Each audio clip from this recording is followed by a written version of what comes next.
নদী স্রোতের মতো বয়ে চলেছে জ্বলন্ত লাভা। দাউ দাউ করে জ্বলতে থাকা লাভা আর আকাশ জুড়ে লালচে আলোর দৃশ্য দেখে মনে হতে পারে যেন পৃথিবীর বুকে খুলে গেছে আগুনের এক বিশাল দরজা। ২৯ জুন ইতালির সিসিলি দ্বীপে ইউরোপের সবচেয়ে বড় সক্রিয় আগ্নেয়গিরি মাউন্ট এটনা আবারও অগ্ন্যুৎপাত শুরু করেছে। প্রায় ৩,০০০ মিটার উচ্চতায় থাকা একটি অগ্ন্যুৎপাত মুখ থেকে বেরিয়ে আসছে উত্তপ্ত লাভার স্রোত। রাতের অন্ধকারে সেই জ্বলন্ত লাভা আলোকিত করে তুলেছে পুরো পাহাড় আর আশেপাশের আকাশ। ইতালির national institute of geophysics and volcanology জানিয়েছে, আগ্নেয়গিরির কার্যক্রম পর্যবেক্ষণে রাখা হয়েছে।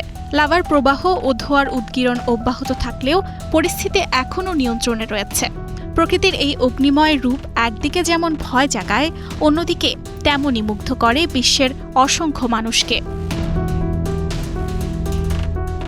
Arjita Shehzin, Star news.